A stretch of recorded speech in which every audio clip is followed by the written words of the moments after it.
It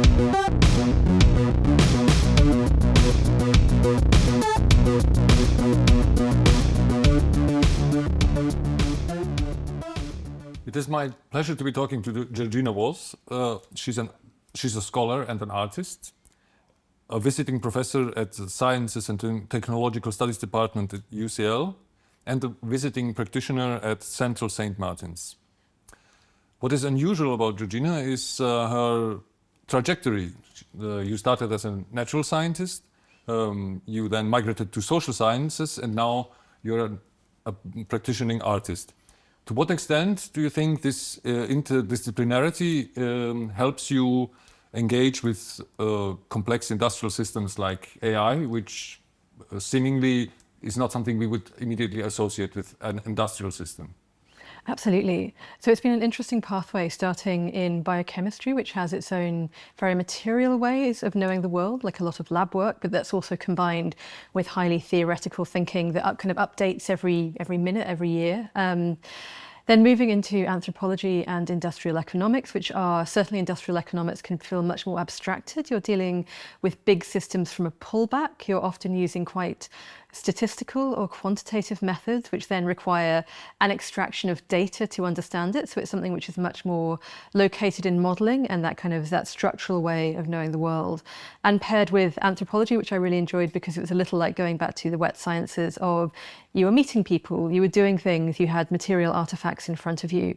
And those two things together definitely kind of allowed me to think about where systems exist on the ground, the phones we have in our pockets, the wiring, the labor that gets involved in, say, programming, the culture that gets involved in different parts of an organization and then different parts of an industry, but also allows that pullback of seeing how these systems don't just exist at the individual or the firm, the organizational level, but also at the wider structural level, the systemic industrial level that can be hard to perceive when you're just on the ground. So being able to marry those two things together and have this kind of zooming in, zooming out and understanding the different cultural frames in which they operated has been really useful. And the arts take that a step further. It's not always about creating, or not necessarily at all creating, something that has a utility function or is practical, but is a way of engaging with the culture, the affect, poking a stick into the side of these systems to see how they react in different ways, which is asking a different set of questions.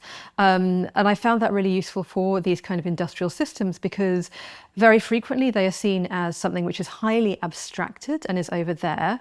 If you talk to someone about, say, supply chains, for example, they might think of something like a big Maersk liner. They might think of the Ever Given ship that got trapped in the Suez Canal. They might think of the current state of the Strait of Hormuz that is currently blocked, or blocked in a very different way. The artistic approach allows you to think, what ways are there to engage, not necessarily even to understand, but engage with these systems that come at it sideways, that allow you to kind of pull out different elements of it that might be sonic, that might be performative, that allow you to abstract from it in different ways. So you can allow for a sense of knowing in different ways. And these are systems that can be known in so many ways that the artistic approach is really, I really love it as a way of being able to ask something of these complex systems that more traditional grounded approaches wouldn't necessarily ask, but to have it grounded in that knowledge of this is maybe the anthropological culture of supply chains or port workers. These are the statistical, the modeling around how a supply chain works, of kind of the way that automated ports have been built for around just-in-time temporalities, so that ships have to come in faster and faster. So you have to build ports that are bigger and bigger, you build ships that are bigger and bigger, that you do dredging that is deeper and deeper. All these things can be captured through an economic lens and a policy lens. All of these things can be engaged with through people and culture, but you've also got an extra then way of thinking about them that is an art installation, something that sonifies, that brings out the sound level of them to allow for a kind of a different perspective in on them. And I think those kind of, that interdisciplinary framing is so useful for something that is understanding, that is inherently complicated, that often very actively resists a simple reading.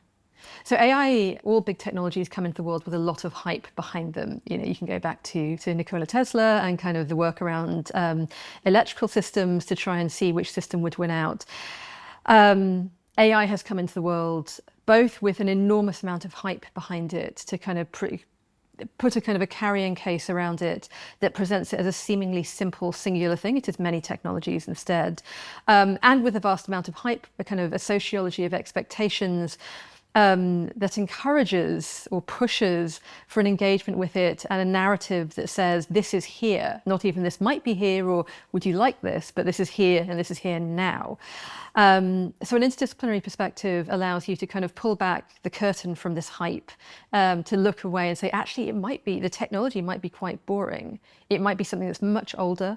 I've heard artists who have worked with Markov chains previously suddenly becoming quite frustrated that something quite fun, like a Markov chain, has now been superseded by something that has the industrial heft of AI and the other systems that come within it. So it allows you to kind of like pull apart what these component parts are and to kind of understand that when we talk about AI, we're not talking about a singular behemoth that is going to radicalize the landscape. We might be talking about something, again, that operates in biochemistry that allows you to think about protein folding, and that I do genuinely think has amazing opportunities. You might be thinking about something that creates synthetic images through data sets, and then you might think about, well, where do the images that go into these data sets come from? You might be thinking about market bubbles, that of how these systems can be sustained not through the thing that they are, but through the thing that they promise. And so the interdisciplinary perspective allows you to think about, not only thinking about what the thing for what it is as an industry, but as an industry that has culture, an industry that has politics, an industry that is globally dispersed, but to paraphrase William Gibson as ever, that is unevenly dispersed in who benefits from it, who works in it in different ways. And that allows you to take away this very simple reading of this thing and to understand it as a complex form which engages with our lives in so many different ways and which is not necessarily a given. It is not automatically here now. There are ways to push back and ask it not to be. But to pick up on the question of pushing back, the Subversive always approaches social relations often through a political lens. So how would you identify the political importance of thinking about complex technological systems? And even though in part you have, I think, alluded already to this, but why are these systems, especially the internet, supply chains, so difficult to understand, and how can, in this specific context, a creative and artistic approach help this understanding? Large complex systems, particularly if they have a digital element, are often very abstracted. We might only, say, engage with something like the internet through our screens, so historically through a desktop computer, and then a laptop computer, and then through a smartphone. So we just have a black box which gives us a visual interface, but not much more than that. The parts of it that operate, the data centers, the chips that go into it, again, the work, the coding, let alone all the political ramifications of that, those are not present to us through the screen. And again, with a simple narrative of it, we think this thing as the internet. We don't necessarily think of it as this kind of more complex and nuanced layered. This has always been true for complex systems in their own way. So one question about sometime I've talked about with this is this something radically new? And I would say not necessarily. You can think about the Industrial Revolution. You can think about earlier technologies as being things that by their nature of their scale and their scope are difficult to perceive by one individual.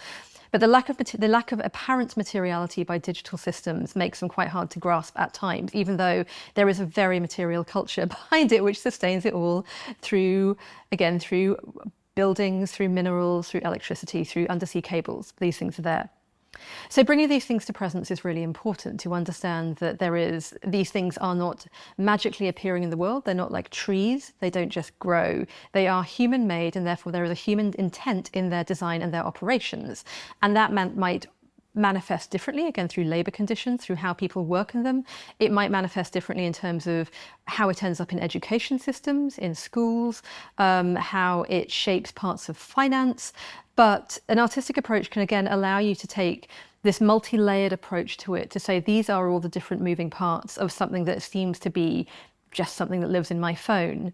It allows you to see that it's not something that's just appeared, that there's been a number of choices made over a long period of time that have led to this. Our country is dependent on systems that have been imported, say from America. Is there a level of data sovereignty that might be permitted in different ways?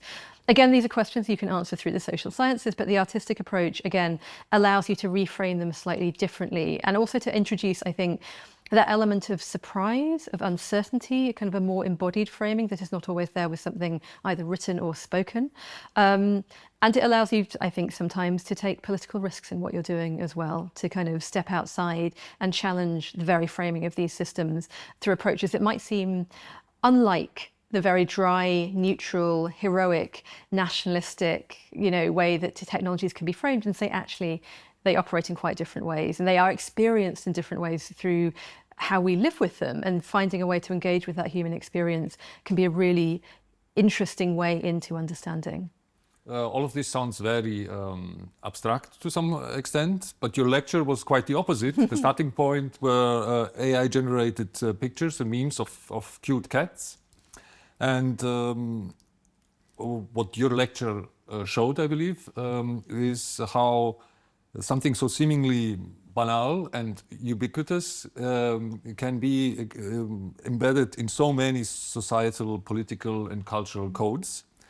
So what do you think that people misunderstand or don't see or misinterpret when they talk about AI-generated images? AI images are a nice example of something which seems to be quite simple and in fact is not. The first simple thing is that they come out of nowhere. They do not. You write a text prompt. This is taken up by a machine that has been trained on deconstructing hundreds of thousands of images, which are often stolen images, and then will rebuild something for you, will synthesize something for you out of that prompt. So one misunderstanding is these are new. It's not. The machine that generates AI images can only ever generate from what's in its data set, so it's constantly looking backwards. It is a historical and a nostalgic enterprise. It's not something new, is the first part of it.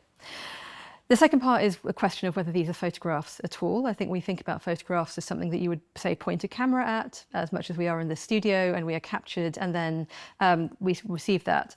But there's always been an aesthetic choice around how photos are framed. There's always been a shaping of how an image is made, but depending on what the technology is, and these are images which are constructed through a specific technology. I think the second major misunderstanding is that you can tell an AI image by looking at it. And at the moment, there are definitely maybe strange appearances. Maybe you have too many fingers on a hand, maybe things seem a little bit too glossy, maybe the light sources come from different ways. But those things get ironed out. The nature of generative AI engines has changed enormously in the few years they've been in the world, and they will continue to change. And that's not because the machines are evolving of their own right, but because, again, these are pieces of software which have human engagement. And when people are engaging with online discussion or discussion elsewhere that says, hey, you can see an AI image, it has weird hands, then the code will be readjusted and the weird hands will go away. So there isn't necessarily a stable way of determining an image.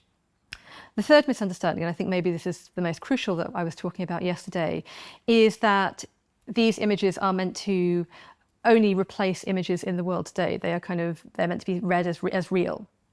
And one of the major ways that they're being used, particularly in political spaces, is they are used to generate feeling. So a cute image of a cat, which has been around online for a very long time. Now you can make your cute cat pictures. It might generate humor. It might make you feel happy. It might be something that you send to your friends if it's a cat wearing a fireman's outfit, for example. That's very silly. But you can also generate much more harmful images. You can generate images that are intended to stir up anger, that are intended to stir up disgust, despair, all these kind of feelings that can then be stirred towards a political end. And not only are these images here, they are not simply posted up as flyers in the street or as posters, they are meant for redistribution. So again and again, if you're online on your phone or on a computer, you will see these images pop up, be recirculated. And as you see these images again and again, the feelings become again, repurposed, reiterated, made stronger.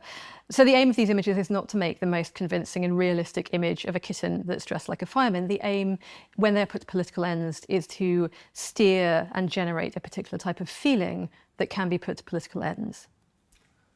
Thank you, Georgina, for this very interesting talk. People who are more interested in the subject matters should consult your work, your written work. Yes. Thank